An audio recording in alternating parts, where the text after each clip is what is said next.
A millionaire hires a humble woman to care for his sick child. An unexpected encounter reveals a person unlike any other, a woman who would change the lives of everyone in that house.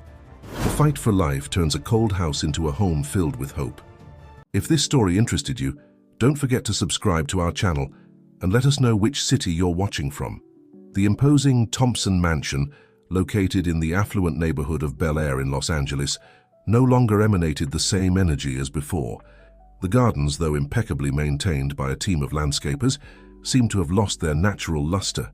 The flowers were still there, but their fragrance no longer reached the windows of the grand house as it once did. Richard Thompson observed the city through the window of his office on the top floor.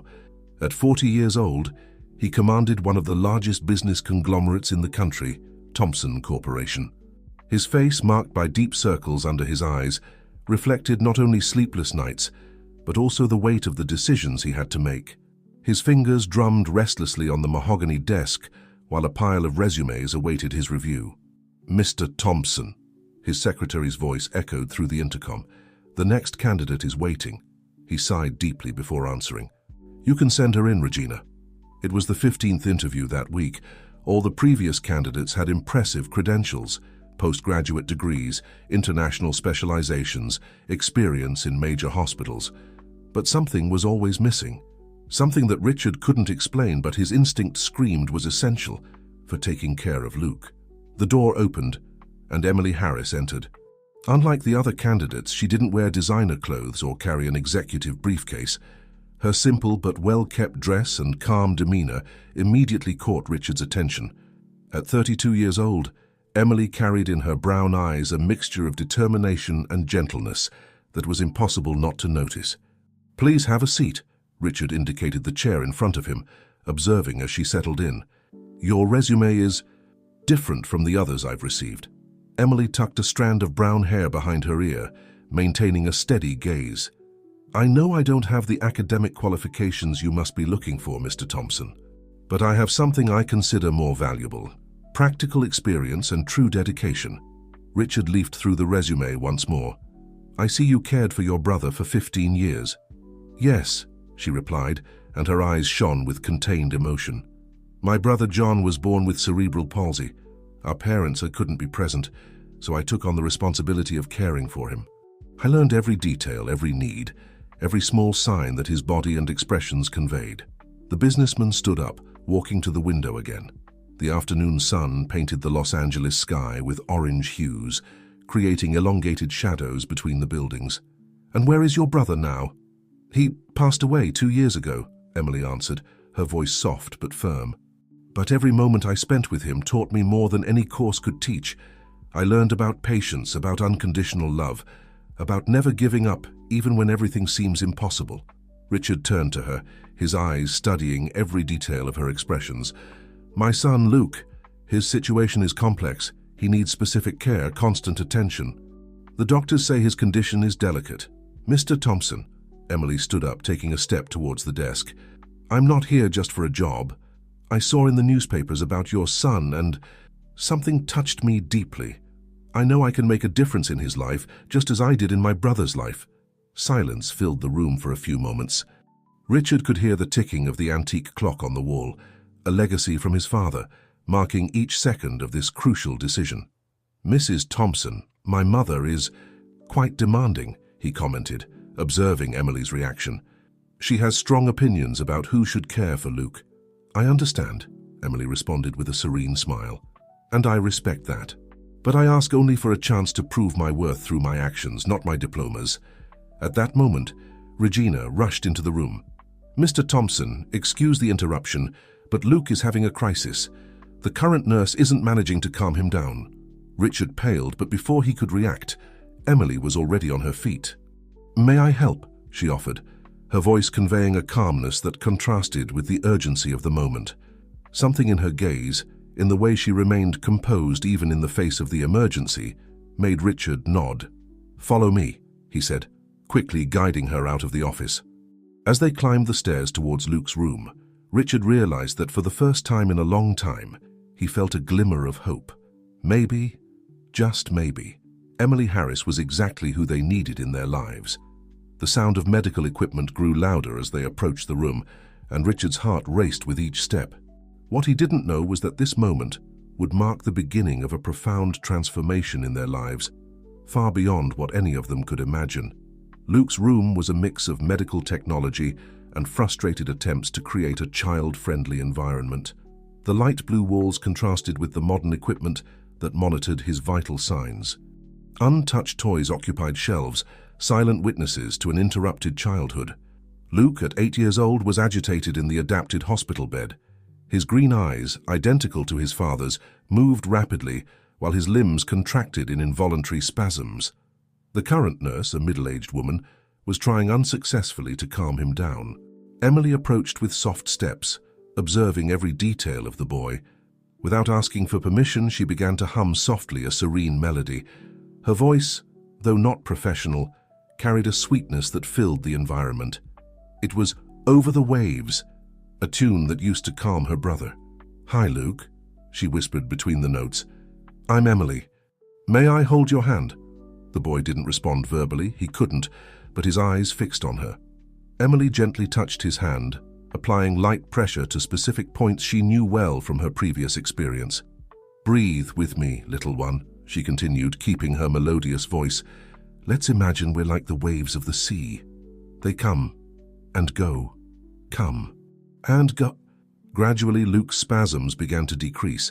His breathing, erratic before, started synchronizing with the gentle rhythm Emily established. Richard watched the scene, mesmerized by the transformation happening before his eyes. "That's right, sweetheart," Emily smiled, still gently massaging the boy's hand. "You're doing so well. Would you like me to keep singing?"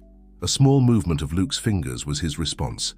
Emily continued, now interspersing the music with small stories about dolphins dancing on the waves, creating a magical world with her words.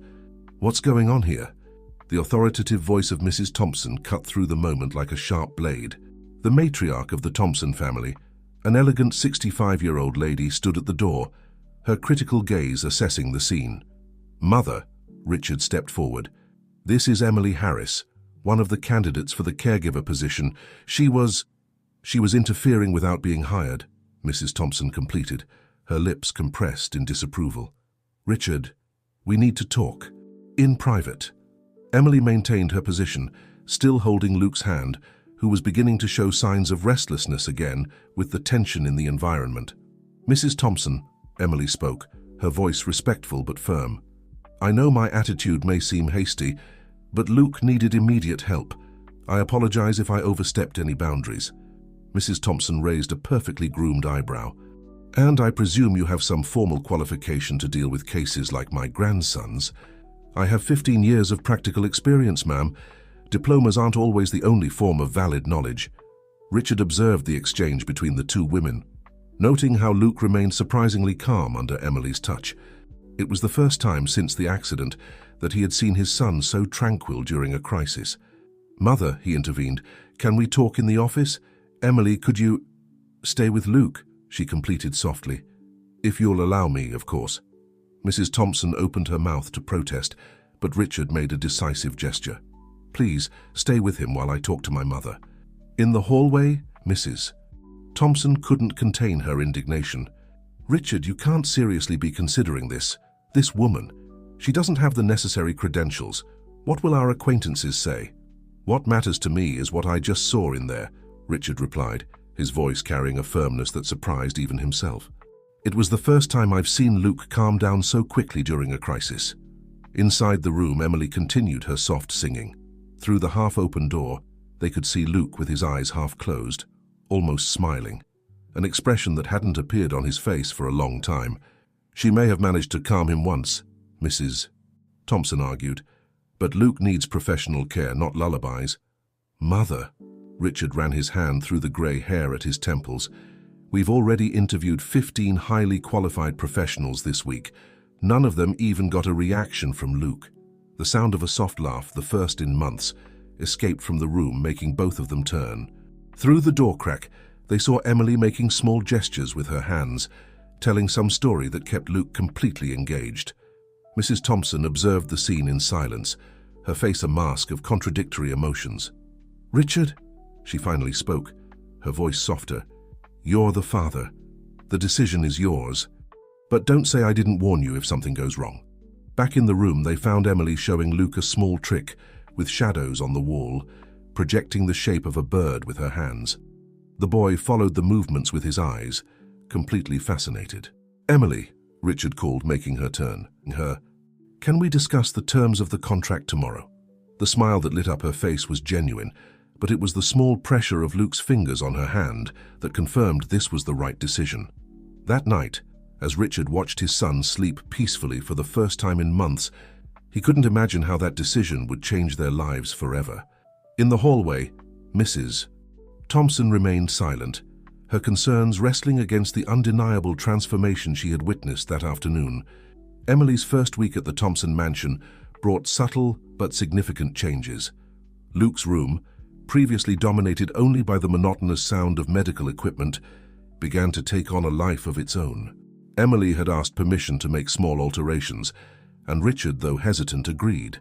The heavy curtains were replaced with lighter ones, allowing natural light to bathe the environment. A small mobile with colorful birds was hung near the window, creating dancing patterns of light and shadow that often captured the boy's attention.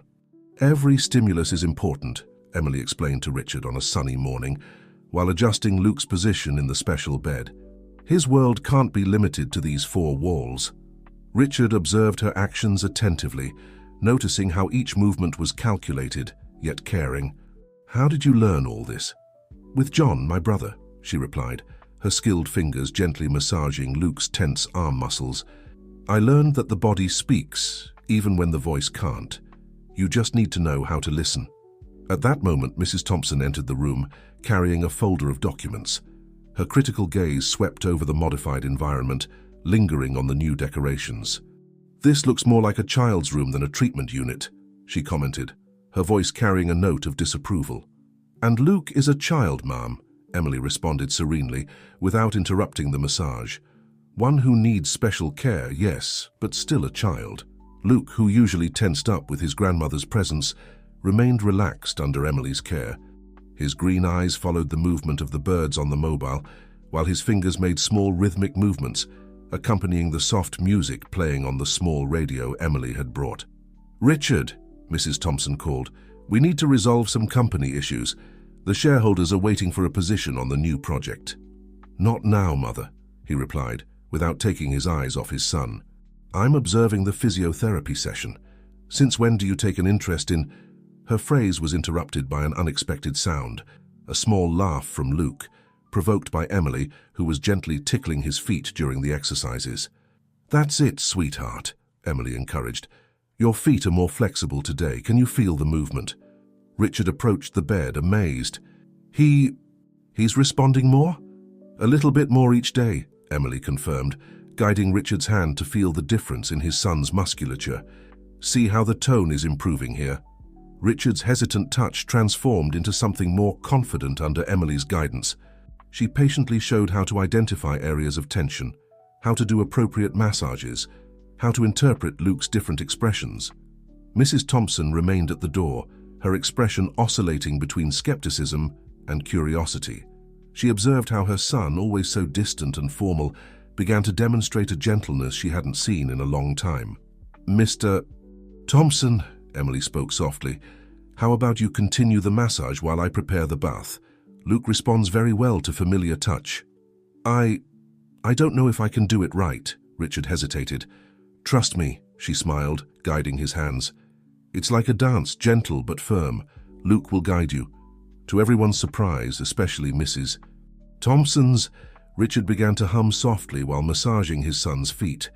It was an old lullaby that his wife used to sing, something he hadn't done since the accident. Emily prepared the bath in the adapted bathroom, but kept a watchful eye on the scene through the half-open door. Her heart warmed at the sight of the small daily victories. A smile here, a voluntary movement there, a father relearning to connect with his son. I don't know what you're doing, Mrs. Thompson approached Emily as she tested the water temperature, but keep doing it. It was the closest to approval Emily had received from the matriarch until then. With a discreet smile, she simply nodded and returned to her tasks. From the room now came Richard's voice, telling a story about his own childhood, while Luke listened with evident attention in his bright eyes. The folder with important documents lay forgotten on a chair, a silent witness to a transformation that was just beginning. The morning advanced lazily, and with it another small revolution was consolidating in the Thompson mansion. The austere walls seemed to absorb the sounds of life that hadn't echoed through its corridors for so long, while a new family dynamic began to take shape, challenging old certainties and building new possibilities. The routine at the Thompson mansion was gradually establishing itself, like a river finding its natural course. Emily always arrived before dawn, bringing with her an energy that seemed to dispel the shadows in the hallways. Her mornings began with Luke's basic care, but went far beyond standard procedures. On that particular morning, while organizing Luke's medications, Emily noticed a different commotion in the house. Raised voices came from Richard's office, where an important meeting was taking place. "It's unacceptable," a man's voice echoed. "Thompson Corporation can't afford to have its president absent from crucial decisions." Emily tried not to pay attention, focusing on her work with Luke, who was especially responsive that day. She had just installed a small projector that transformed the ceiling of the room into a starry sky. Something she discovered fascinated the boy. "Look, Luke," she pointed to the projected constellations. "That one there is the Big Dipper. It looks like a giant bear walking across the sky." The boy's eyes followed her gestures with interest, his pupils dilating slightly, a sign that Emily had learned to recognize as positive excitement. The door to the room suddenly opened and Richard entered, his tie loose and his face tense. "How is he today?" "Very well," Emily replied, noting the concern in his voice. "Want to see what we just discovered?" Richard approached the bed, and his expression softened as he saw his son attentively observing the lights on the ceiling.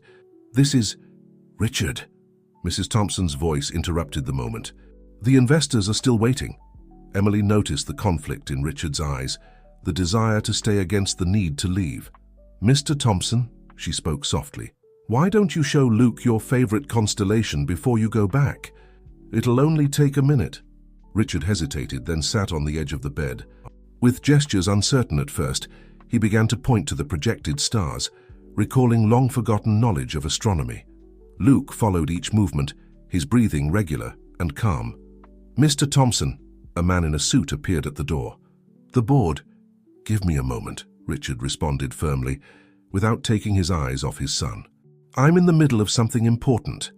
Emily smiled discreetly, continuing her tasks while father and son shared that precious moment. However, the peace was again interrupted when Mrs. Thompson returned, this time accompanied by an elegant woman. "Richard, Margaret came specially to discuss the expansion project," Mrs. Thompson announced, giving Emily a significant look. Margaret, an executive of about 35 years old, observed the scene with poorly disguised curiosity. "I didn't know you were occupied with domestic matters." The condescending tone didn't go unnoticed by Emily, who continued her work with serene dignity. Luke, however, began to show signs of restlessness. "These aren't domestic matters," Richard replied, his voice taking on a grave tone. "This is my son." Of course," Margaret temporized, "but surely the employee can take care of this while we discuss business?" Emily felt Mrs. Thompson's gaze on her, but remained focused on Luke, who was now squeezing her hand more tightly. She began to hum softly, a technique that always worked to calm him down. "The employee," Richard stood up, his voice carrying contained irritation, "has a name. It's Emily, and she has done more for this family in a few weeks than many have done in years." A tense silence filled the room. Margaret seemed disconcerted, while Mrs. Thompson observed her son with an indecipherable expression. "Perhaps," Emily intervened softly, "we can keep the environment calmer. Luke is sensitive to tensions." As if to confirm her words, the boy made a small sound, something between a sigh and a moan. Immediately, all attention turned to him. He made a sound?" Richard asked, quickly approaching. "Yes," Emily smiled. "He's communicating more every day. Watch how his fingers move when he's trying to tell us something." The business meeting was momentarily forgotten, as everyone observed Luke make small movements with his fingers, following the rhythm of the music Emily was still humming. "Richard," Mrs. Thompson spoke, her voice surprisingly soft. "Perhaps we can reschedule the meeting for tomorrow." Margaret opened her mouth to protest, but a look from the matriarch silenced her. "Of course," she rigidly agreed. "We'll be in touch to reschedule." When the two women left, Richard remained by the bed, observing his son with tearful eyes. "How did I not notice before?" he murmured, more to himself than to Emily. "Sometimes we need help to see what's right in front of us," Emily responded gently, adjusting the projector to show a new star configuration. The rest of the morning passed peacefully, with Richard cancelling his appointments to learn more about his son's routine. Emily patiently showed him every small sign of progress, every form of non-verbal communication that Luke had developed. Outside, the corporate world could wait. Inside, among projected constellations and newly discovered smiles, a new reality was being built, challenging expectations and breaking down invisible walls that had for so long separated a father from his son. Fall had arrived in Los Angeles, painting the trees with golden and reddish tones. At the Thompson mansion, the changes of the season were reflected not only in the landscape, but also in the atmosphere of the house. On a particularly pleasant afternoon, Emily decided it was time for Luke to experience something new. With Richard's hesitant permission and under Mrs.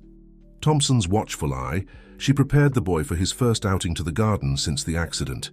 "It's all right, sweetheart," Emily whispered, while adjusting the special wheelchair. "Today we're going to feel the sun on our face and the wind in our hair." Luke, although unable to respond verbally, showed a mixture of anxiety and excitement through small movements and expressions that Emily had learned to interpret. Richard observed the process, torn between concern and hope.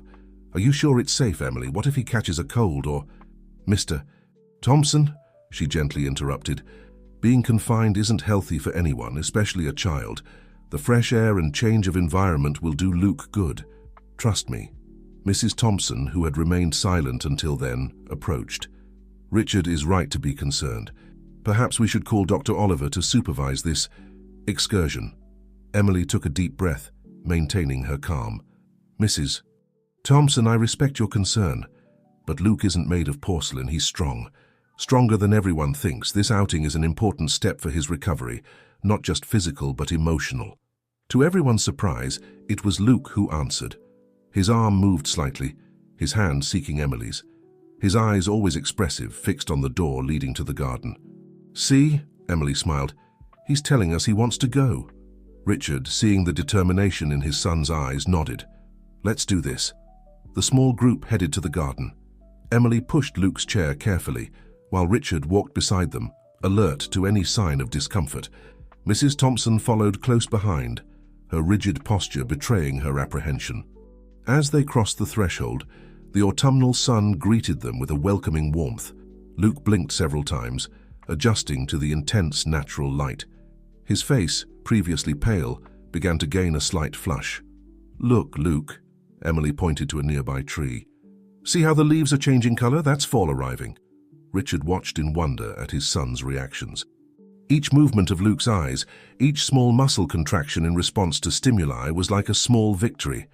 As they advanced along the stone path, they passed a rose garden. The gentle aroma reached them, and suddenly Luke emitted a sound, something between a sigh and a moan. "What was that?" Richard asked, alarmed. "Is he okay?" Emily, however, was smiling.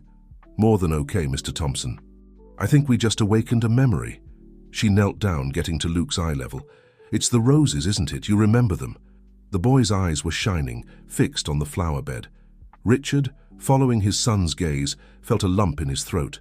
"Sarah," he murmured. "She loved these roses." "Who is Sarah?" Emily asked softly. "My wife," Richard answered, his voice choked. "Luke's mother, she always tended to this garden personally." Mrs. Thompson, who had remained distant until then, approached. Her face, usually impassive, betrayed a deep emotion. Sarah would spend hours here with Luke, telling stories about each flower. Emily observed the scene, feeling the weight of the memories that this garden carried. With delicacy, she picked a rose and offered it to Luke. The boy held it with trembling fingers, bringing it to his nose in an almost instinctive gesture. "Amazing," Richard whispered, seeing his son interact with the flower. I thought he had forgotten everything." "The memories are there," Emily explained, helping Luke hold the rose. "Sometimes we just need the right stimulus to awaken them." At that moment, something extraordinary happened. A solitary tear rolled down Luke's face.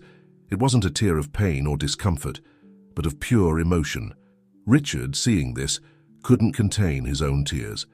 He knelt beside his son's chair, enveloping him in a careful embrace. "It's okay, my son. Mom is here in the flowers she loved so much." Mrs. Thompson, overcoming her usual reserve, joined the embrace.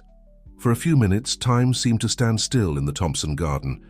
Emily stepped back discreetly, giving the family the space they needed for that moment of reconnection. Later, as they returned to the house, the air seemed lighter, as if an invisible weight had been lifted. Luke held the rose carefully, his eyes still bright with emotion. "Emily," Richard called, his voice laden with gratitude. "Thank you. I didn't know. I couldn't imagine." She smiled, understanding what he couldn't express in words. "Sometimes, Mr. Thompson, healing begins when we allow ourselves to feel, remember, and love again." As the sun set, casting golden shadows over the garden, the Thompson mansion seemed to breathe new air. That afternoon in the garden had marked not only a step in Luke's recovery, but the beginning of a healing journey for the entire family. Mrs. Thompson, before entering, cast one last look at the rose garden. Her face, normally austere, softened with the shadow of a smile. "Welcome back, Sarah," she murmured, before following the others inside. The weeks that followed the visit to the garden brought subtle but significant changes to the routine of the Thompson mansion. Luke showed daily progress, responding more and more to the stimuli around him. Richard, in turn, found himself divided between the desire to spend more time with his son and the growing demands of Thompson Corporation. On a particularly hectic morning, Emily arrived at the mansion to find a tense atmosphere. Raised voices came from Richard's office, and she recognized Mrs. Thompson's authoritative tone. "We can't continue like this, Richard," the matriarch argued. "The company needs you. The shareholders are restless." Emily tried not to pay attention, focusing on preparing Luke for another day of therapy. While adjusting the equipment, she noticed that the boy seemed more agitated than usual, as if he could sense the tension in the air. "It's okay, sweetheart," she whispered, gently massaging Luke's shoulders. "Let's focus on good things, okay?" The door to the room opened abruptly and Richard entered, his face a mask of worry and fatigue. "How is he today?" "A bit restless," Emily answered honestly. "I think he's picking up on the atmosphere of the house." Richard ran his hand through his graying hair, a gesture that Emily had learned to associate with his frustration. "Emily, I need to talk to you. It's about the future." Before he could continue, Mrs. Thompson entered the room, followed by a man Emily didn't recognize. He was tall, with well-trimmed gray hair and an impeccable suit. "Dr. Silver," Richard greeted, his voice tense. "I didn't expect to see you so early." "I called him," Mrs. Thompson intervened. "I believe we need a professional assessment of Luke's progress." Emily felt a wave of apprehension. "Excuse me, but who are you, sir?" "Dr. Samuel Silver," the man introduced himself, his voice soft but authoritative. "I'm a neurologist and an old friend of the Thompson family. I've been involved in Luke's case from the beginning." Emily nodded, maintaining a neutral expression as she watched the doctor approach Luke. The boy, sensing the strange presence, gripped Emily's hand more tightly. "I see there have been some changes in the routine," Dr. Silver commented, examining the new equipment and toys scattered around the room. "Yes," Richard answered, a touch of pride in his voice. "Emily has been implementing new therapies and Luke has been responding well." The doctor raised an eyebrow. "Emily? Ah, the new caregiver. And what are your qualifications, young lady?" Emily straightened up, facing the doctor's inquisitive gaze. 15 years of practical experience with special care, Dr. Silver, plus specialized courses in occupational therapy and neurosensory stimulation. The doctor murmured, turning his attention to Luke. He began to perform a series of tests, observing the boy's reactions. Emily noticed that his methods were cold, clinical, without the touch of humanity that she considered essential. "Doctor Silver," she gently intervened, "Luke responds better when—" "Pardon me," the doctor interrupted her, "but I prefer to conduct my evaluation without interference." Richard and Mrs. Thompson watched in silence, the tension palpable in the air. Emily, respecting the doctor's authority but concerned about Luke's evident discomfort, stayed close, offering silent support. After a series of tests, Dr. Silver stepped back, making notes on a clipboard. "Well, he began, addressing Richard and Mrs. Thompson. "There have been some improvements, it's true, but nothing beyond what's expected for the natural course of the condition." "What do you mean?" Richard questioned, his voice betraying a mixture of confusion and disappointment. "Luke has been making significant progress. He's more responsive, more connected." "Mr. Thompson," the doctor gently interrupted, "I understand your optimism, but we must be realistic. Luke's condition is complex and—" "With all due respect, Dr. Silver," Emily intervened, unable to contain herself, "Luke's progress goes beyond mere physiological responses. He's communicating, expressing emotions, reconnecting with memories." The doctor gave her a condescending look. "Miss Emily, I appreciate your enthusiasm, but I'm afraid you're interpreting involuntary reactions as significant progress." A heavy silence fell over the room. Luke, sensing the tension, emitted a small sound of discomfort. Immediately, Emily turned her attention to him, offering comfort with soft words and gentle touches. "See," she said, looking at Richard and Mrs. Thompson, "he's responding. He understands what's happening around him." Dr. Silver sighed. "Ladies and gentlemen, I suggest we reconsider the treatment plan. Perhaps it's time to consider more institutional options." "What?" Richard exclaimed, shocked. "Are you suggesting we institutionalize Luke?" "It would be best for everyone," the doctor argued. "He would receive specialized care 24 hours a day, and you could resume your normal lives." Emily felt her heart tighten. She looked at Luke, who was now squeezing her hand tightly, as if he understood the gravity of the situation. "No," she said, her voice firm. "That would be a terrible mistake." All eyes turned to her. Emily took a deep breath, knowing that what she was about to say could cost her job, but determined to defend what she believed was best for Luke. "Luke is not a lost cause," she began, her voice laden with emotion and conviction. "He's a child who is struggling to reconnect with the world. Every smile, every tear, every small movement is a victory. Separating him from his family, from his home, would be cruel and counterproductive." She turned to Richard. "Mr. Thompson, do you remember the day in the garden? The way Luke reacted to the roses? That wasn't an involuntary reaction, it was a memory, a real emotion." Richard nodded slowly, his eyes filling with tears. Mrs. Thompson, in turn, seemed torn between her trust in the doctor and the evidence she saw before her eyes. "Dr. Silver," Emily continued, "I respect your experience and knowledge, but I ask you to consider that not everything in medicine can be measured with clinical tests. There's a human, emotional component that's as important as any treatment." The doctor looked uncomfortable, but before he could respond, Luke surprised everyone. With visible effort, he moved his hand towards Richard's, his fingers intertwining with his father's in a clear gesture of connection. The silence that followed was deafening. Richard, with tears freely flowing down his face, gently squeezed his son's hand. "He's here," he murmured. "My son is here, fighting." Dr. Silver observed the scene, his expression a mixture of skepticism and surprise. Mrs. Thompson, in turn, approached the bed, gently touching Luke's face. "Perhaps," she said slowly, "we're underestimating the power of love and dedication." Emily felt a wave of relief and hope. She knew the battle wasn't won, that there would be more challenges ahead. But at that moment, in that room, a small victory had been achieved. "What do you suggest then?" Dr. Silver asked, his voice softer. "We continue," Richard answered, without letting go of Luke's hand. "We continue fighting, believing, loving. And if you'll allow me, I think it's time to bring in more specialists who share this vision of comprehensive care." As the discussion continued, Emily remained by Luke's side, whispering words of encouragement. The boy, in response, offered a small smile, a gesture that for everyone in that room was worth more than 1,000 medical reports. The days following Dr. Silver's visit were marked by a palpable change in the atmosphere of the Thompson mansion.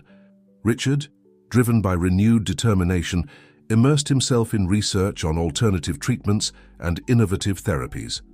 Mrs. Thompson, though still cautious, showed a growing interest in Luke's daily activities. On a sunny morning, Emily arrived at the mansion to find a surprise. New physiotherapy equipment occupied part of Luke's room. "Good morning, Emily," Richard greeted her, a glint of enthusiasm in his eyes. "What do you think?" Emily examined the device, a smile forming on her lips. "It's amazing, Mr. Thompson. This will help a lot with Luke's arm mobility." "I'm glad you approve," he replied. Actually, I'd like to discuss some ideas with you. I've been thinking about expanding our therapeutic approach." As they talked, Luke watched everything with attentive eyes. Emily noticed that he seemed more alert than usual, as if he sensed the positive energy in the air. "Good morning, sweetheart," she approached, giving a soft kiss on the boy's forehead. "Ready for some new things today?" Luke responded with a small head movement, something he had been able to do more frequently in recent weeks. Richard observed the interaction with a mixture of admiration and gratitude. "Emily, I don't know how to thank you for everything you've done. You've opened our eyes to possibilities we never imagined." "No need to thank me, Mr. Thompson. Seeing Luke's progress is the greatest reward." At that moment, Mrs. Thompson entered the room, carrying a stack of books. "Good morning," she greeted, her voice softer than usual. "I brought some readings that I thought Luke might like." Emily examined the books. They were illustrated children's stories, some classics and others more contemporary. "This is wonderful, Mrs. Thompson. Visual and auditory stimulation through reading will be excellent for Luke." The matriarch nodded, a slight smile on her lips. "I remembered how Sarah loved to read to him. I thought that we could resume that habit." Richard approached, placing a hand on his mother's shoulder. "It's an excellent idea, Mom. I'm sure Luke will love it." The day progressed with renewed energy. Emily introduced Luke to the new physiotherapy equipment, guiding his movements with patience and encouragement. Richard and Mrs. Thompson took turns, sometimes assisting with the exercises, sometimes reading stories to the boy. During the lunch break, Emily noticed Richard lost in thought. "Is everything okay, Mr. Thompson?" He sighed, a tired smile on his lips. "Yes, just thinking." "Emily, I have a proposal for you." She tilted her head, curious. "What kind of proposal?" "Well, after much reflection and talking with my mother, we decided that we want to expand our approach in Luke's care. We thought about transforming an entire wing of the mansion into a personalized rehabilitation center." Emily's eyes widened in surprise. "That's amazing, Mr. Thompson. Luke would benefit greatly from such an environment. And we'd like you to lead this project," he continued.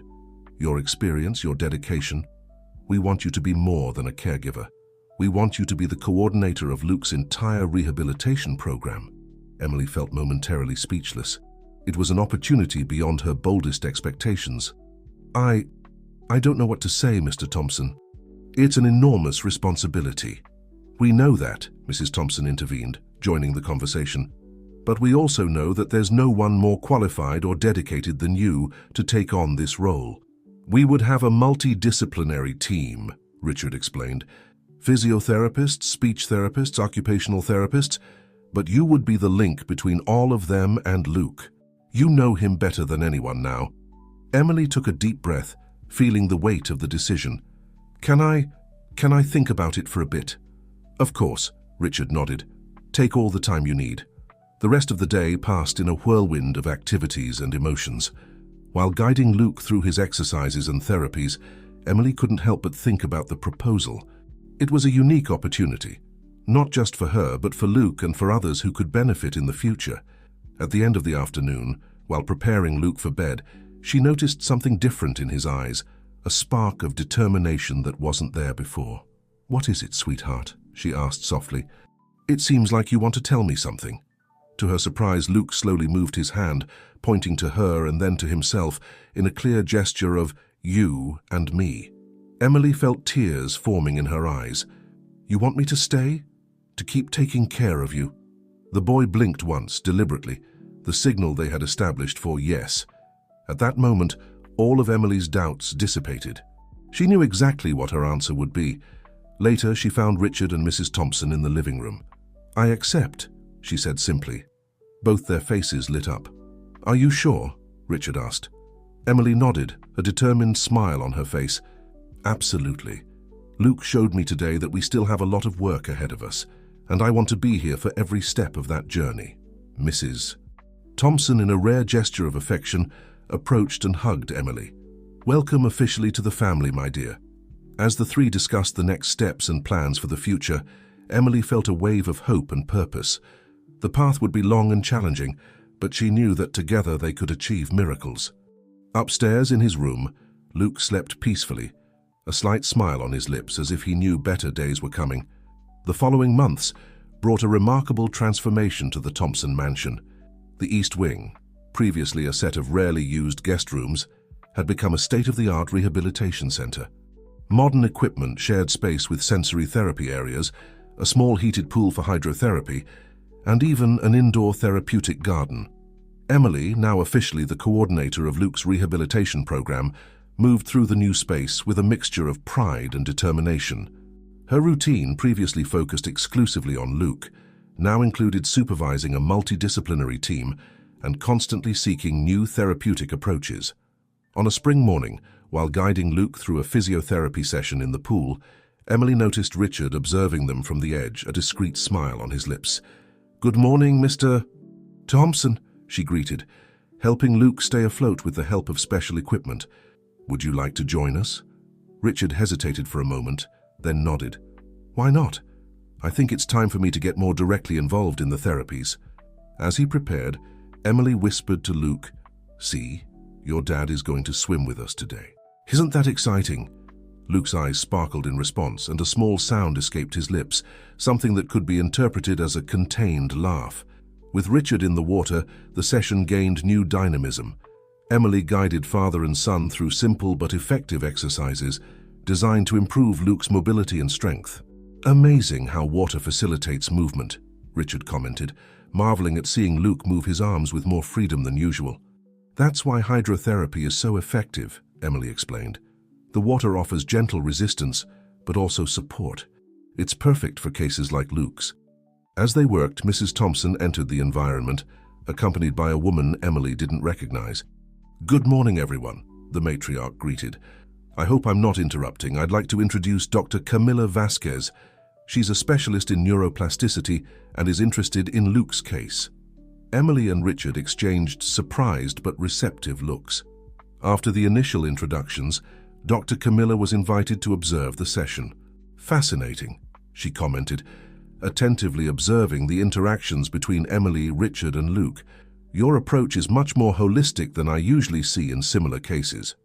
After the session, while Luke rested under the care of one of the assistant therapists, the adults gathered for a more detailed conversation.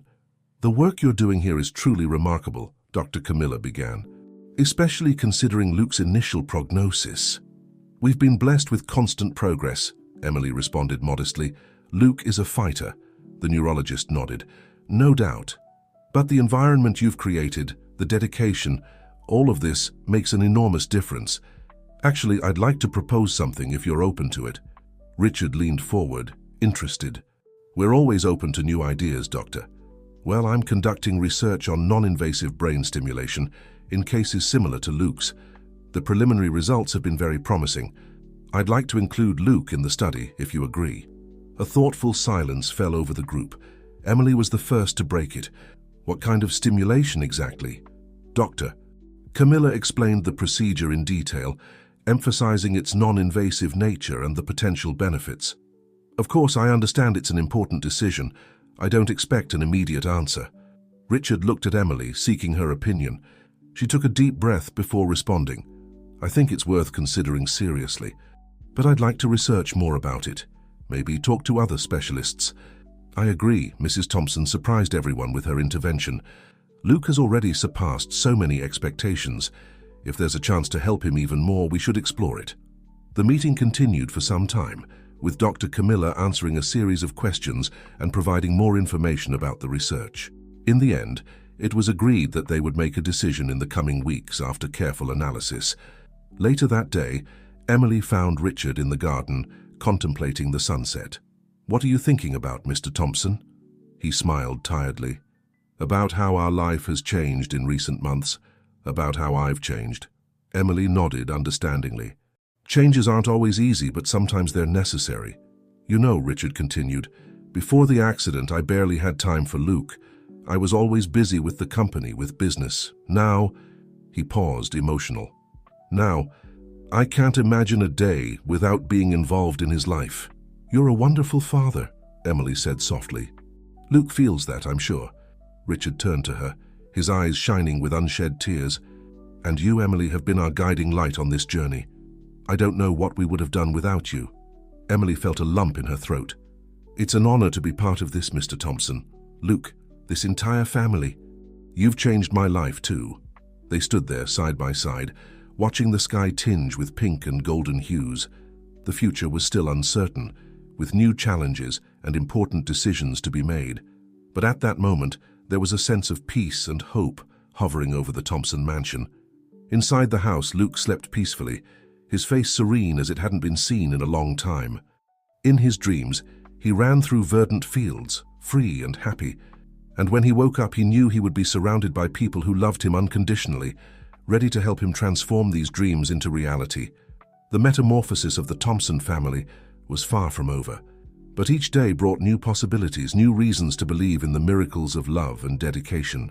Fall had arrived again, bringing with it a cool breeze and the promise of change. At the Thompson mansion, the routine established in recent months continued, but with an air of expectation hanging in the air. Emily arrived early that morning, as usual. Upon entering Luke's room, she was greeted by a radiant smile from the boy, a gesture that a few months ago seemed impossible. "Good morning, my dear," she greeted him, leaning down to give him a kiss on the forehead.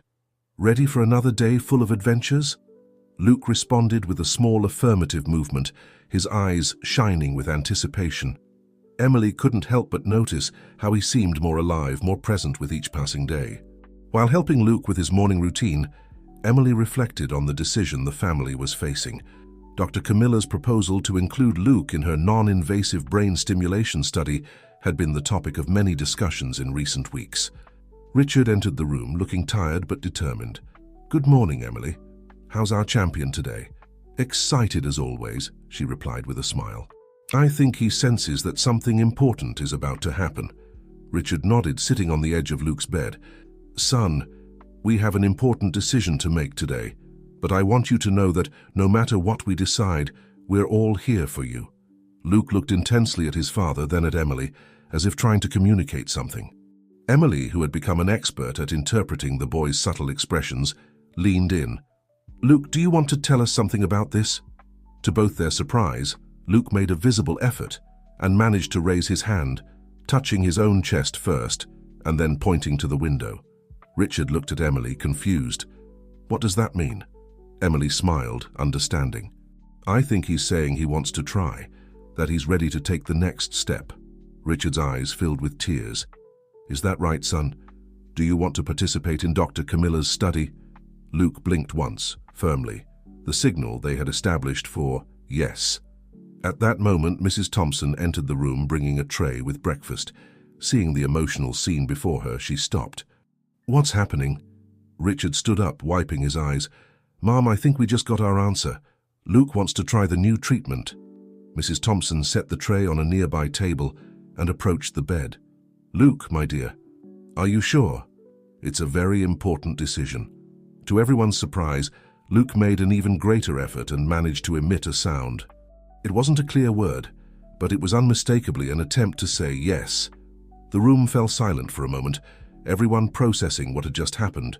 Emily was the first to recover, her face lit up with a radiant smile. "This is amazing, Luke. You're trying so hard. We're all so proud of you." Richard, still emotional, agreed. "Son, if that's what you want, we'll go ahead. We'll do everything in our power to help you in this new stage." Mrs. Thompson, usually so composed, couldn't contain her tears.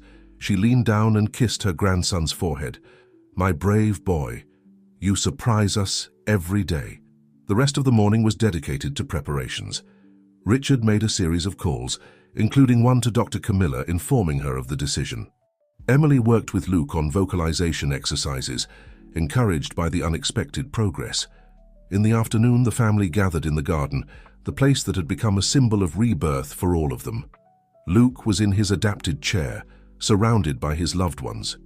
"Before we take the next step," Richard began, "I want us to know that no matter the outcome, what we've achieved so far is already a miracle." Emily nodded, holding Luke's hand. "Every small progress, every smile, every new connection we've made, all of this is precious." So, Thompson, who in recent months had become a softer and more loving presence, added, "And all of this was only possible because we united as a family, because we learned to see beyond limitations and believe in the power of love and dedication." Luke, hearing the words of his family, made a visible effort. His lips moved, and to everyone's amazement he managed to emit a sound that resembled, "Love you." The garden fell silent, except for the soft rustle of leaves in the wind. Then, as if a dam had broken, everyone began to speak at once, laughing and crying with joy. Emily, observing the scene, felt a wave of gratitude and hope. The path to this point hadn't been easy, and the future still held challenges.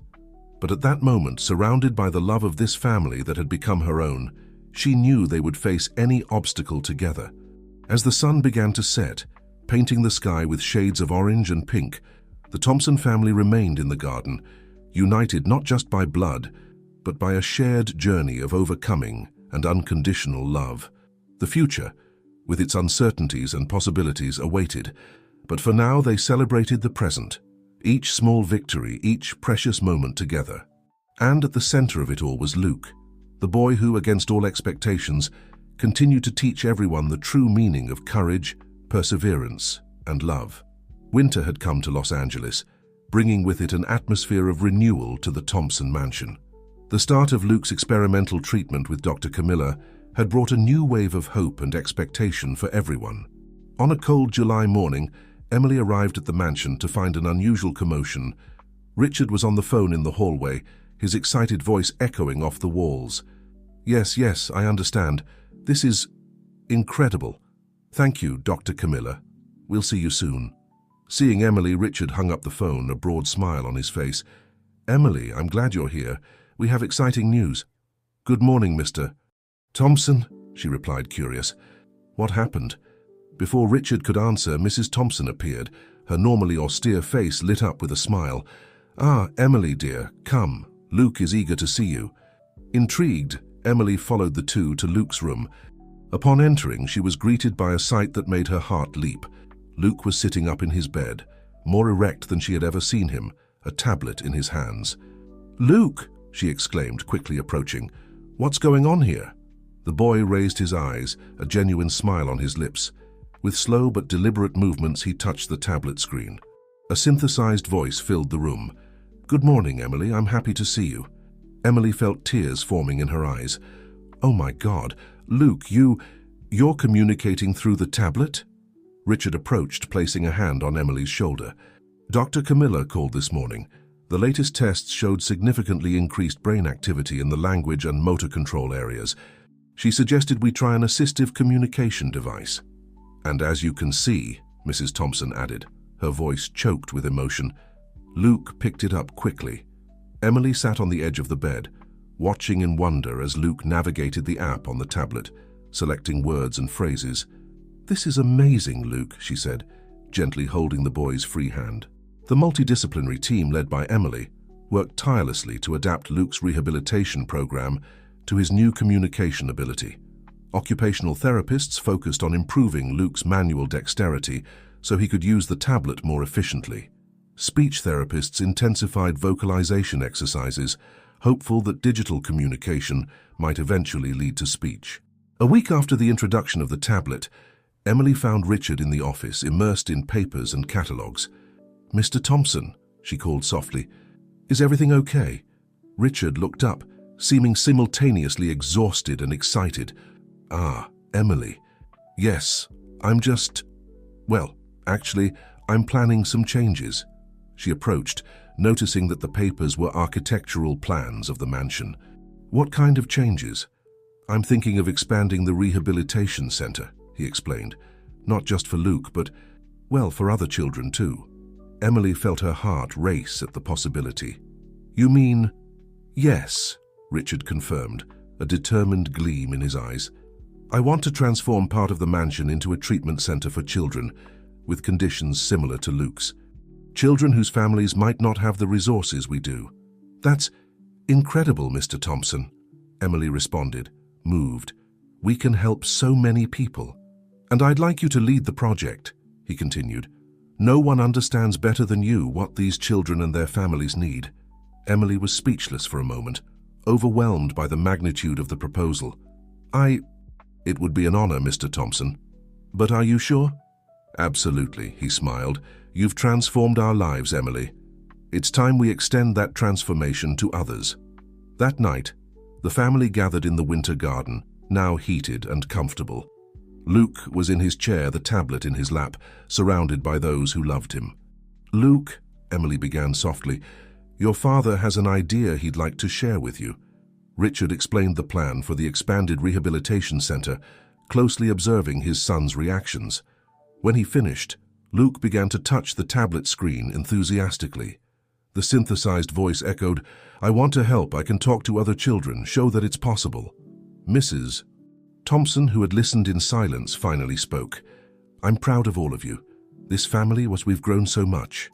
Emily looked around at the faces that had become so dear to her, at Richard, whose love for his son had transformed not only his personal life, but also his business vision, at Mrs. Thompson, whose rigidity had given way to deep compassion, and at Luke, the brave boy who continued to inspire everyone around him.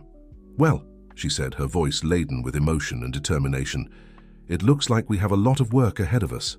As night fell over Los Angeles, the Thompson mansion shone with a light of hope. What had begun as a personal journey of healing and rediscovery was about to transform into something much bigger.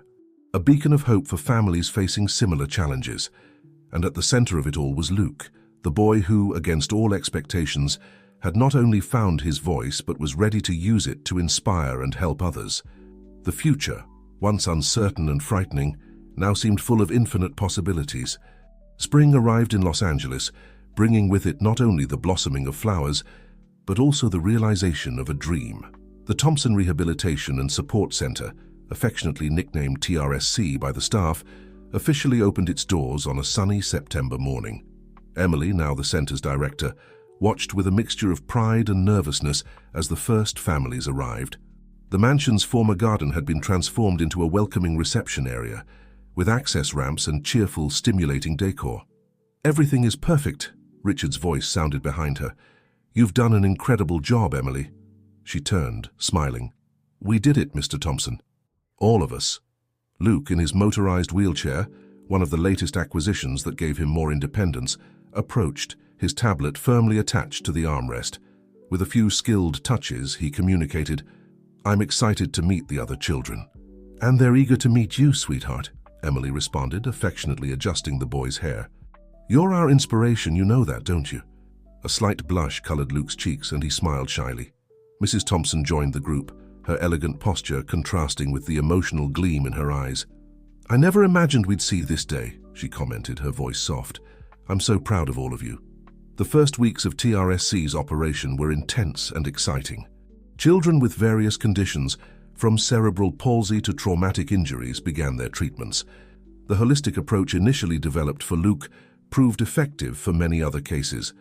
One afternoon, while Emily was conducting a group therapy session in the sensory garden, she noticed Luke watching attentively from his chair.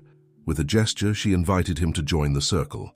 "Everyone," she said to the other children and their parents, "I'd like you to meet someone very special. This is Luke, and it's thanks to him that this center exists." Luke, with careful movements, navigated his tablet. The synthesized voice echoed, "Hello everyone, I'm happy to meet you. I want you to know that you are strong and brave." The impact was immediate. Parents who seemed discouraged straightened up, a glimmer of hope in their eyes. Children who previously seemed uninterested focused their attention on Luke, fascinated to see someone like them communicating so effectively. A girl of about 6 years old, with a condition similar to Luke's, approached hesitantly. With her mother's help, she touched Luke's hand and smiled. Emily felt tears in her eyes as she observed the scene. That moment, more than any report or statistic, showed the true impact of what they had created. In the following weeks, Luke became a constant presence at the center. He participated in sessions, shared his experience, and most importantly, offered hope. His journey of recovery, though still ongoing, inspired families not to give up. Richard, observing his son flourish in this new role, felt a profound shift in his priorities. One night during a family dinner, he made a surprising announcement. "I've decided to reduce my involvement in Thompson Corporation," he said, to everyone's shock. "I'm going to dedicate myself more to TRSC and, well, to our family." Mrs. Thompson, who in other times would have vehemently protested against such a decision, just smiled and nodded. "I think it's a wise decision, son. There are more important things than business." Emily, feeling the weight of the moment, looked at Luke. The boy was radiant, his eyes shining with emotion. With a few quick touches, Luke communicated, "I'm proud of you, Dad. Thank you for always being by my side." Richard stood up, going to his son and gently hugging him. "No, my son. I'm the one who should thank you. You've taught me the true meaning of strength and courage." That night, after everyone had retired, Emily remained on the veranda, contemplating the starry sky. She reflected on the incredible journey she had lived with the Thompson family. From a simple caregiver to the director of a revolutionary rehabilitation center. But more than that, she had become part of a family, part of something greater than herself. The future, which once seemed so uncertain and frightening, now shone with infinite possibilities. The TRSC was just beginning, but its impact was already palpable. Lives were being transformed, hopes renewed. And at the center of it all was Luke, the boy who never gave up, who continued to surprise everyone with his determination and his generous heart. He had become not just a symbol of hope for his family, but for an entire community. As the night progressed, Emily made a silent promise to the stars to continue fighting, to continue believing, to continue loving. For that was what in the end made all the difference. Tomorrow would bring new challenges, no doubt, but now they were ready to face them. Together, as a family, as a team, they would continue to write chapters of hope and transformation. And so, under the starry sky of Los Angeles, a new era of possibilities unfolded, promising a bright future, not only for the Thompson family, but for all those whose lives they would touch through their work and dedication at the TRSC. Summer came to Los Angeles with an intensity that seemed to reflect the emotions running high at the Thompson mansion, now partially converted into the Thompson Rehabilitation and Support Center, TRSC. It was the eve of Luke's birthday, a day that, a few years ago, brought more pain than joy. But this year was different. Emily woke up early, her mind already in full activity, planning the last details of the celebration. It wouldn't be an ordinary party. It would be a celebration of life, of overcoming, and of hope.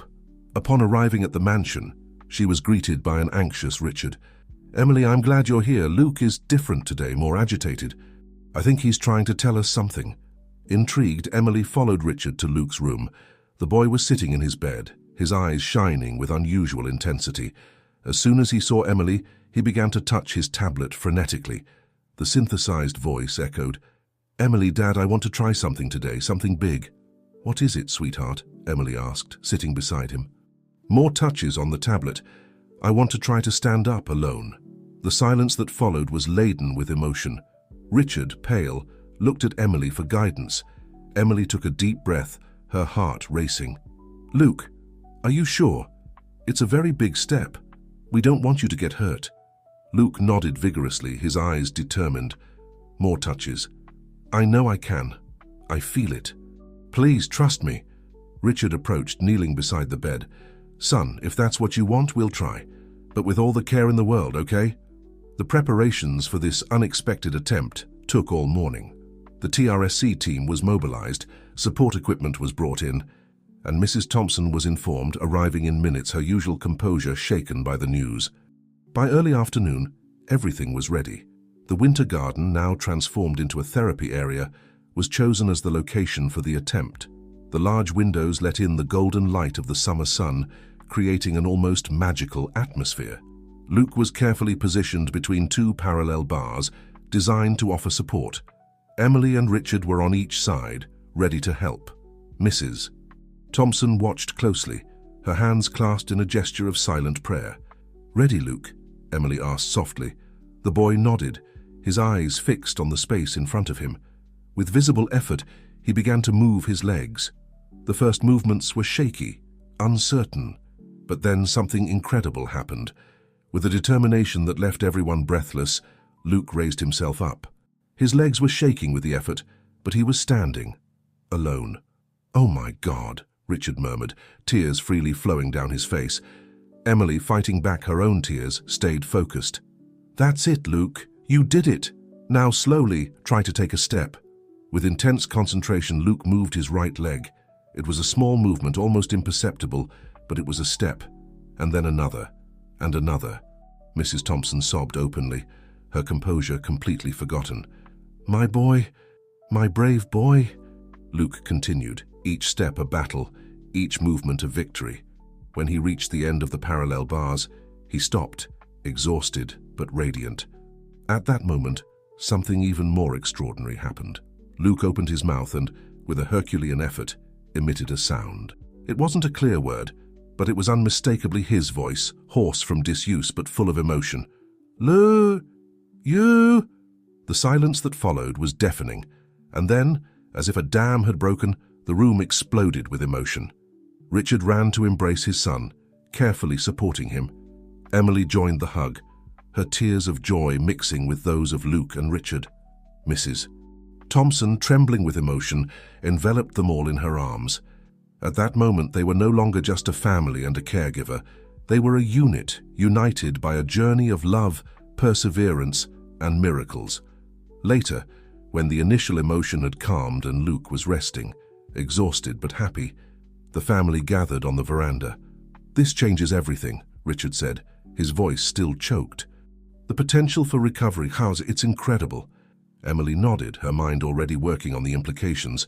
"We'll need to adjust the entire therapy program, and imagine the impact this will have on the other families at TRSC.